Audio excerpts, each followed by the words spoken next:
आज डाळ मखनी बनवूया।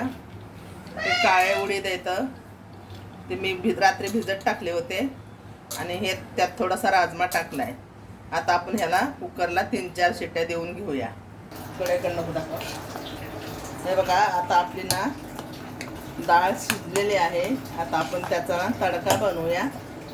त्याच्यासाठी मी ना हे 2 कांदे कापून घेतलेले आहेत, हे लसूण घेतलाय थोडा, हे थोडासा अद्रक घेतलाय, 4 हिरव्या मिरच्या घेतल्यात आणि 2 टमाटे घेतल्यात।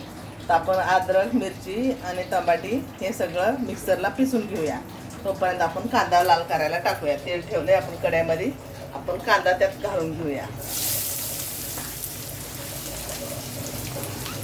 आता कांदा लाल झाला ना आपला, मग आपण ही पेस्ट केली ना सगळ्यांची, तर ती ना आपण पुन्हा त्याच्यामध्ये टाकून घेऊया। आता ह्याची ना आपण पेस्ट करून घेऊया। हे बघा आता आपला कांदा आहे ना एकदम ब्राऊन झालाय। आता ह्या स्टेजवर आहे ना हे आपण जे मसाला वाटून घेतलाय ना तो आपण ह्यात टाकून घेऊया। एकदम डाळ मखनीला कांदा कसा एकदम ब्राऊन झालेला पाहिजे, तेव्हा त्या डाळ मखनीला मस्त कलर चढतो। हे बघा आता आपलं कांदा टमाट्याचा मसाला रेडी झालाय। आता आपण त्याच्यामध्ये ना ही धण्याची पावडर आहे, ही 1 चमचा लाल मिरची पावडर आहे आणि अर्धा चमचा हळद आहे। तर आता आपण हे ह्याच्यात टाकून घेऊया। आणि मीठ आहे ना मी ऑलरेडी डाळ शिजवताना टाकलेलं आहे त्याच्यामध्ये। आता हे चांगलं मसाला तयार झाला ना मग आपण त्यात डाळ टाकून घेऊया। हे आपला मसाला आहे ना तयार झालेला आहे। आपण आता ह्याच्यामध्ये ही डाळची शिजवून घेतली ना ती आपण त्यात टाकून घेऊया।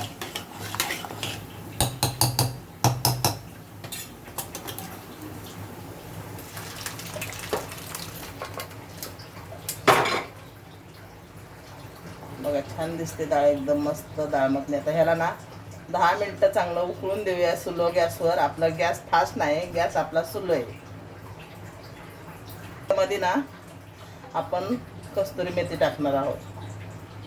तर बघा हे आपली डाळ मखनी शिजते, तर ह्याच्यामध्ये ना काही लोक फ्रेश क्रीम टाकतात, पण आमच्या घरात आवडत नाही फ्रेश क्रीम, तर मी दूध घालते अर्धा कप। अर्धा कप दूध घातल्यामुळे ना तिला वेगळी टेस्ट येते डाळीला, वेगळी डाळ बनती आणि वेगळी टेस्ट येते। तर डाळ मखनीमध्ये आता क्रीम आता थोडंसं दूध घालायचं, म्हणजे तिला ना टेस्ट वेगळी येते। आता बघा आपली डाळ मखनी बनवून आहे ना रेडी आहे। त्या स्टेजवर आहे ना त्याच्यामध्ये थोडीशी कस्तुरी मेथी चोळून टाकायची, हातावर चोळून टाकायची। नंतर आहे ना त्याला हलवून घ्यायचं जरा।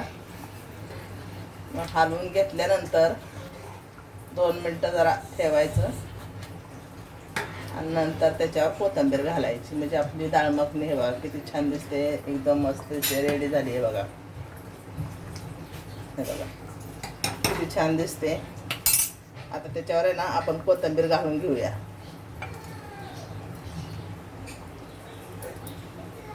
आता मी गॅस ऑफ करते। बघा आपली डाळ मखनी बनून रेडी आहे।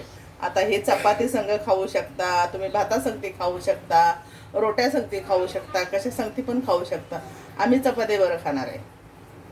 आज माझ्या आजीने भात आणि डाळ मखनी केली आहे। माझा चांगलं सुगंध येतोय, पटकन आम्हाला जेवायला द्या। 2 मिनिटं वेट करा। मी